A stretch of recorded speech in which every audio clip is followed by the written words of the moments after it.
যে গল্প বলে তাকেই বলা হয় কথিক। কথিক কহে শব্দটি থেকে কত্থকের উৎপত্তি। পণ্ডিত বিরজু মহারাজ নানা ভঙ্গিমায় ফুটিয়ে তোলেন তার গল্প কত্থকের মাধ্যমে। তার নাম বৃজমোহন মিশ্র হলেও সবার কাছে কত্থকের গুরু বিরজু মহারাজ হিসেবেই বেশি সমাদৃত।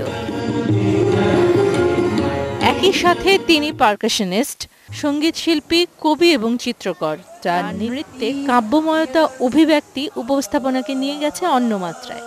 লখনৌয়ের বিন্দাদিন ঘরানার বিশেষ তালিম যা তিনি শিখেছেন বাবা পণ্ডিত আচান মহারাজ আর কাকা পণ্ডিত শম্ভু মহারাজের কাছে, তাই এবার শেখালেন বাংলাদেশের নানা প্রান্ত থেকে আসা প্রায় ২৫০ শিক্ষার্থীদের।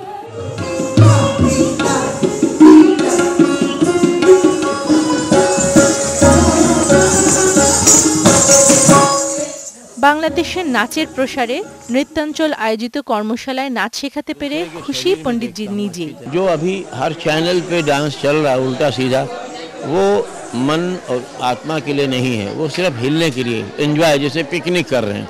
हमारे शागिर्द हैं जो हैं वो सब उसी ईमानदारी से सीखे, उनको आनंद मिलेगा और ऐसा आनंद मिलेगा कि मालिक के साथ लौ लग जाती है। अगर वो अच्छा रियाज हो मजा आएगा।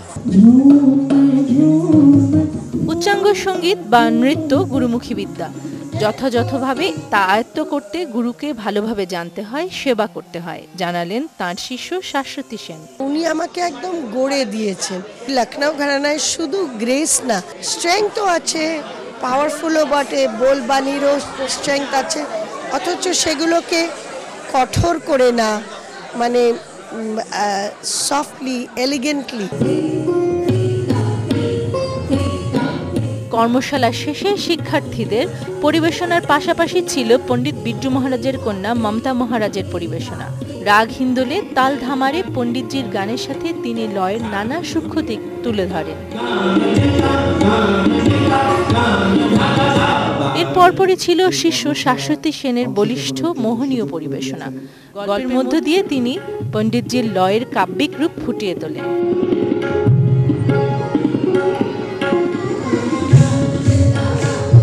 বাংলাদেশের নৃত্য প্রসারে নৃত্যগুরুর পরিচালনায় এমনই কর্মশালা বারবার হোক, এমনটাই আশা শিল্পবোদ্ধা এবং সঙ্গীত নৃত্যপ্রেমীদের।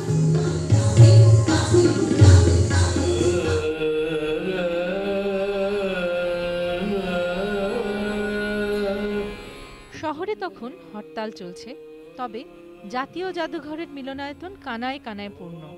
ভক্তদের মুগ্ধ করতে ওস্তাদ আমির খসরু প্রবর্তিত রাগ ইয়ামনগে আসর শুরু করলেন পণ্ডিত অজয় চক্রবর্তী।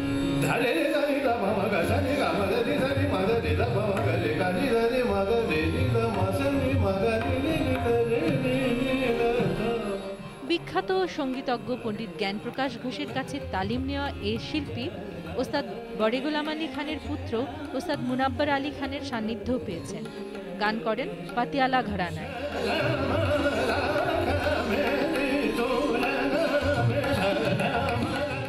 তারানাগেও মোহিত করলেন ভক্তদের।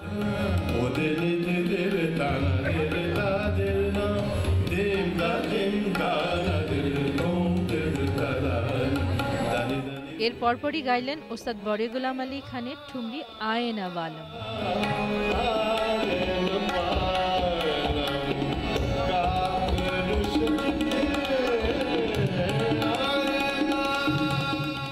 কবিরের ভজনের বিশুদ্ধ ভক্তিরসে নিয়ে গেলেন শ্রোতাদের শান্তি পারাবারে।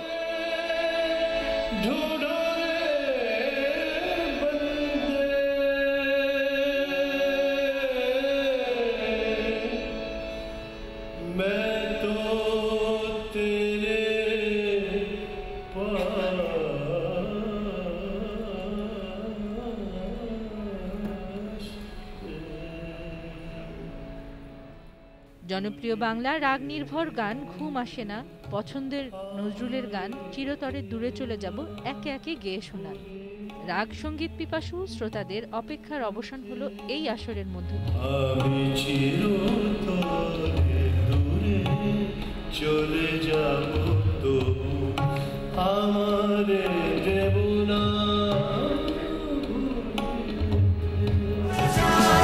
ত্রিশ সেকেন্ডে কখনো গল্প, কখনো গানে গানে বিজ্ঞাপন নির্মাতা পণ্য আর ক্রেতার মধ্যে সম্পর্ক তৈরি করেন। আর এইসব বিজ্ঞাপন তৈরি করে প্রচার করতে প্রতি বছর খরচ হচ্ছে কয়েকশো কোটি টাকা। সমীক্ষায় দেখা গেছে প্রতি মাসে 12টি টেলিভিশনে গড়ে 216 কোটি টাকার বিজ্ঞাপন প্রচারিত হচ্ছে। ইলেকট্রনিক মিডিয়ার বিকাশে বিজ্ঞাপনের ভূমিকা গুরুত্বপূর্ণ। এই শিল্পের সাথে জড়িত আছে নির্মাণকারী সংস্থা, বিজ্ঞাপনদাতা, ভোক্তা এবং বিনিয়োগকারী সহ অনেকে।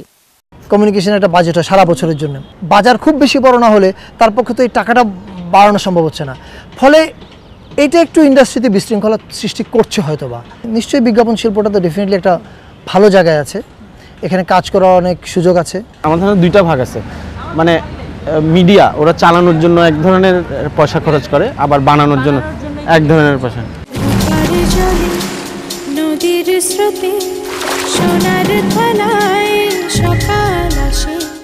বাংলাদেশে অ্যাডভার্টাইজিং ইন্ডাস্ট্রি এখন অনেক অ্যাগ্রেসিভলি গ্রো করছে। এখন আমাদের পুরোপুরি মার্কেটের সাইজ অ্যাবাউট 1200 কোটি টাকার মতন। আমাদের যেই মান সেটার সাথে সেটা হয়তো আমাদের নাটকের মান বা আমাদের সিনেমার মানকে অনেকটা ছাড়িয়ে গেছে, because the money is coming.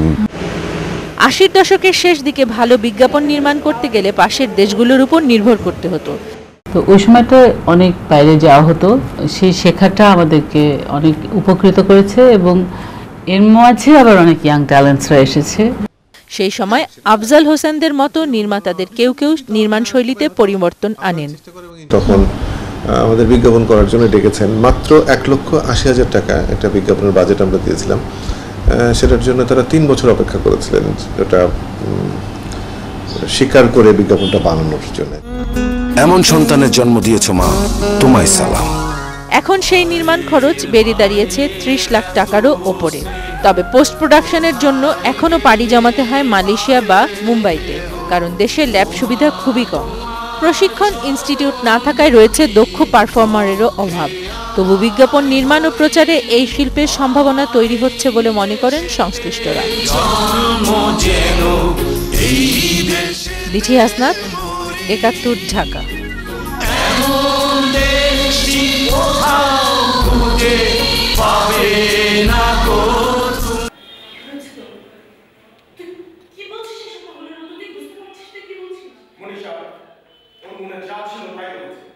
TV সোপের melodramatic সংলাপ টেলিভিশনের একটি জনপ্রিয় সিরিয়ালের 700তম পর্ব তৈরির কাজ চলছে।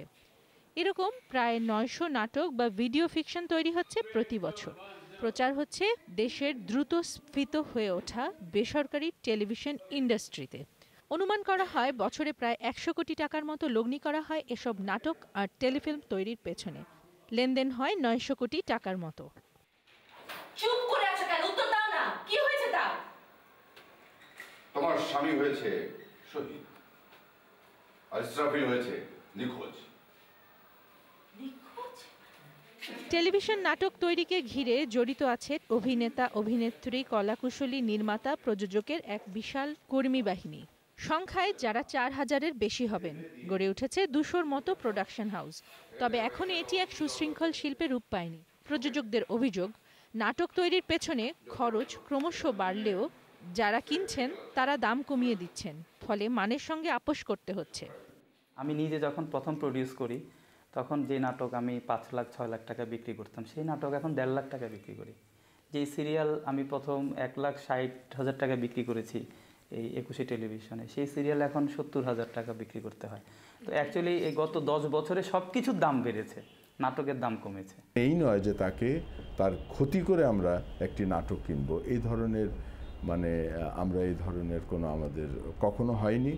এবং আমি মনে করি যে যেটুকু নাটকের মান অনুযায়ী আমরা বাজেটটা, কোনোটা যেটা 2 লাখ টাকার নাটক সেটা 2 লাখ টাকায় কিনি, যেটা 2.5 লাখ টাকার নাটক সেটা 2.5 লাখ টাকায় কিনি।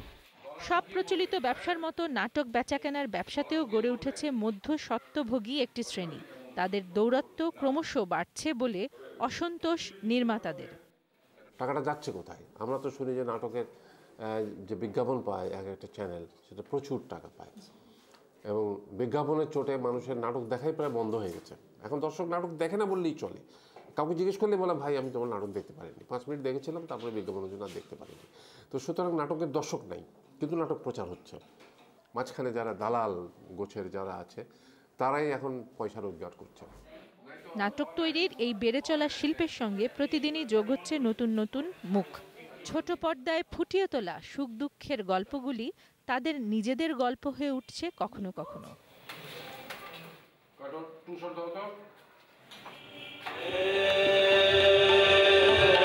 সকালের প্রথম আলো ফোটার সাথে সাথে রাগ ভৈরবের পবিত্র স্নিগ্ধ সুর দিয়েই শুরু হয় ছায়ানটের অনুষ্ঠান।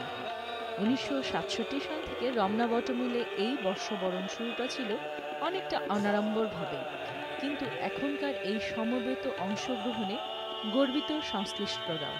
ভীষণ ভালো লাগে যে এত রকমের দুর্যোগ এসছে আমাদের এই ছায়ানটের অনুষ্ঠানের মধ্যে, কিন্তু তারপরেও আমাদের মানুষের আগমন থামেনি আর দিনে দিনে বেড়েই যাচ্ছে।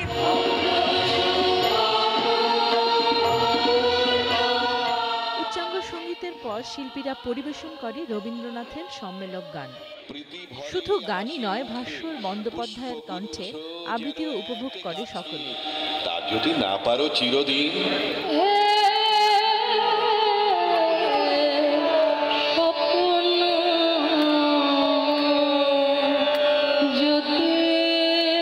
বেলা বাড়বার সাথে সাথে পুরো এলাকায় সাধারণ মানুষের ভিড় বাড়তে থাকে, আসে বিদেশি নাগরিকরাও। এই অনুষ্ঠানটা খুব বর্ণিল, অনেক মানুষ এসেছে, আমার খুব ভালো লেগেছে। অনেক ভালো লেগেছে, এই অনুষ্ঠান অনেক ভালো।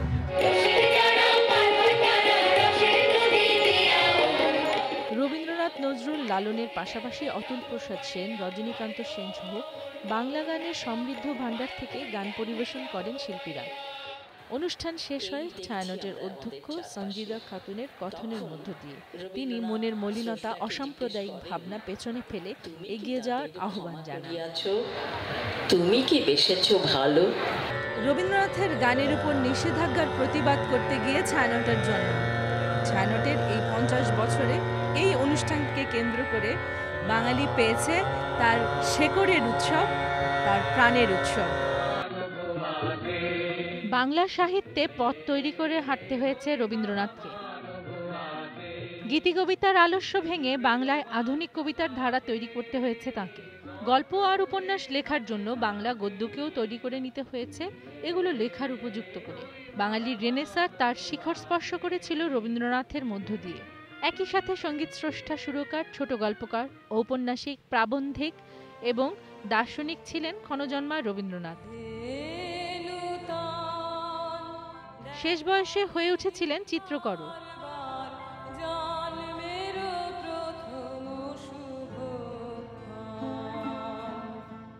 গীতাঞ্জলি কাব্যগ্রন্থের জন্য নোবেল পুরস্কার পেয়েছিলেন 1913 সালে। প্রথম কোনো এশীয় নাগরিকের নোবেল জয় ছিল সেটা।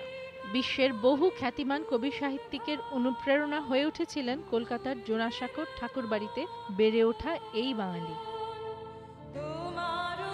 শুধু সাহিত্য শিল্প চর্চায় নিমগ্ন থেকেছেন তা নয়, শিক্ষা ব্যবস্থার সংস্কারের চেষ্টায় আস্ত একটি বিশ্ববিদ্যালয় প্রতিষ্ঠা করেছিলেন। কৃষি সংস্কারের কাজে নেমেছিলেন। গ্রামোন্নয়ন আর গ্রামের দরিদ্র জনসাধারণকে শিক্ষিত করে তোলারও চেষ্টা করেছিলেন। তবে বাঙালির মনে সবচেয়ে গভীর প্রভাবটি তিনি বিস্তার করেছেন তার গানের মধ্য দিয়ে। 2000-এরও বেশি গানের বিচিত্র সুর আজও বেজে চলেছে বাঙালির ঘরে ঘরে।